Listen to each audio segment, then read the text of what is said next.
you must have met him when you went up and visited his family farm, right? I did, of course. Yeah, exactly. You know, we milked the cows. Yeah. Could we change the whole Google thing about how you guys both grew up in Brooklyn down the street from one another?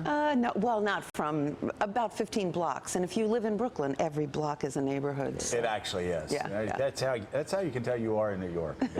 No. So last night, holy cow, Unbelievable. 27,000 people. Let me just ask you, Look at that as an picture. observer, as try to be a spectator for a second. What was that like? It was fantastic. I mean, the feeling in the crowd, I guess it was historic.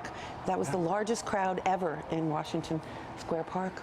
Yeah. So it was wonderful. So, go ahead, Mike. well, when you see a crowd like that, when you're standing up there, I mean, we were talking about this earlier, it's got to give you a feeling of, hey, we're in this thing until the end. We're not going anywhere. Yes, it does. It does. And, you know, I mean, having it be here in New York, it's just a different energy. And outside is always really nice.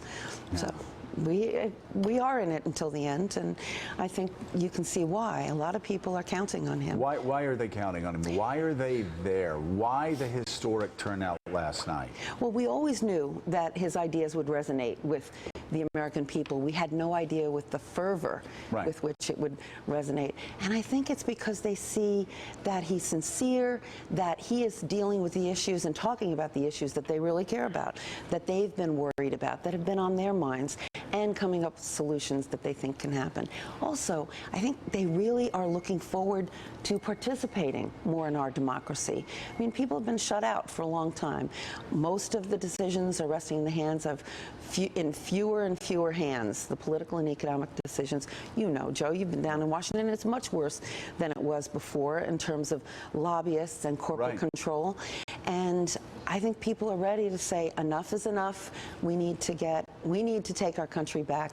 We need to address the issues that we really care about. I also know politically, you don't need to take a lot of polls and have a lot of focus groups to figure out why people are there and what they need. A lot of times it's when they grab your arm and say thank you for, or can you do this? Yeah. What do you hear more than anything this year when somebody has a second with you and grabs your arm and leans in and speaks to you? Thank you. Thank you for speaking for us. Thank you for taking the time, for representing us. You're speaking to my heart. I mean, it's working the rope line is just such an emotional thing.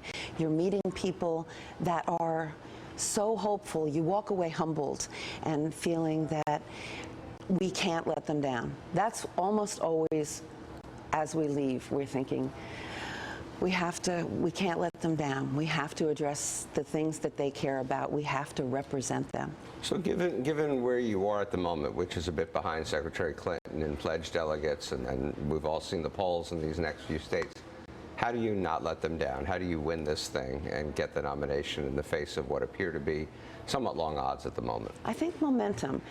He's won 8 out of the 9 last contests, and we're hopeful here in New York. I know it's a very tough thing, but the fact that we're moving closer and closer every day, I think should say something to the media that this is real. This is a concern for the average American voter. So how do we not let them down? We continue to give voice to the concerns about income inequality, about the lack of an affordable higher education or housing, that we want a higher minimum wage, which we're really thrilled that New York just did. And then just keep on going. Give everybody the opportunity to vote for what they want. Make sure that the issues that we're raising are addressed in the Democratic platform, and that Bernie gets the nomination. We can do it with momentum. I think the pledged delegates are getting, we cut them by 1/3 last week. So if we keep on going with this momentum, we can cut them and cut them. Now, I don't think anybody's going to get the amount of pledged delegates they need when we walk into the convention. And if that happens, then I would expect that people would be looking and saying, who's the stronger candidate? And every poll shows that Bernie's the stronger candidate against all the Republicans, and that's only going to get better. You don't think that Hillary Clinton will have the number of pledged delegates to secure the nomination going into the convention? Going into the convention, I think she'll be just short, and we'll hopefully be just short, and I think then we'll have a discussion about what the best way Because to of the go. superdelegates. Yeah, the superdelegates. The superdelegates. You take them off the table. It's Well, a they very haven't different voted race. yet. They haven't voted yet. Yeah, and both establishments right now have their backs up against the wall relative to the process. And you've commented on the process, particularly with the Clinton charge that, you know, Bernie's trying to rig the system. You've admitted, we knew what the rules were going in, unlike Yep. some on my side who seem to forget that the rules were there beforehand. But that's fine. But you seem to admit that. You have a much more optimistic viewpoint of this process in terms of the potentiality of going into this convention a lot closer. How does that play itself out? Particularly given what Steve noted here, you're down in New York right now. Okay, the numbers may close, but you're still down. The races ahead of you are still tough races. Do you think a crowd like that, 27,000, will translate into votes ultimately, or is it just people just caught up in the momentum in the moment, and that translation doesn't come? We've seen every election in every state, Bernie is down, and then he moves forward and overtakes Secretary Clinton. If you have the momentum and you keep on winning states, people can't not pay attention and say, this is the candidate that is moving us forward. The primary map wasn't good for us. You start in the Southeast, the conservative South, and so it's hard to catch up when that happens. Plus, he wasn't well known. So let me ask you about something we've been talking about on the show this week. The superdelegates. I don't understand them. You look at a situation. Well, I mean, I do understand them. They're meant to rig the system for the front runner, for the They're an establishment insurance candidate. policy. They're an insurance policy. As I said, if the Republican Party had superdelegates, Jeb Bush would still be in the race. Right. But how do you feel after you win a state like Wyoming, and you win it 56 to 44? 12 points. In politics, that's called a landslide.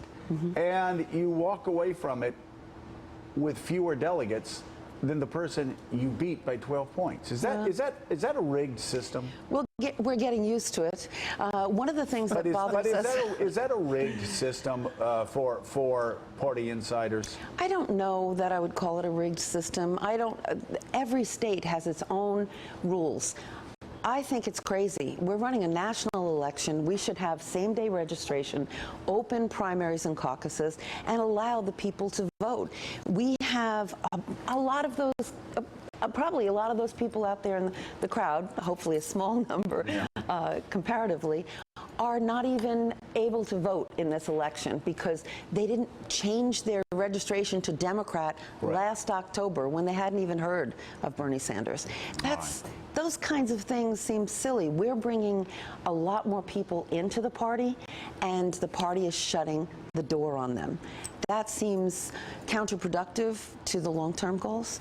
So, but I think we're very hopeful. I mean, I guess what we've done is just keep a very positive outlook and looking forward to changing the system. If he is the president and the head of the Democratic Party, we'll be changing the system to make it more democratic. All right, Jane Sanders, thank you so much and congratulations. Thanks for having me. What a night.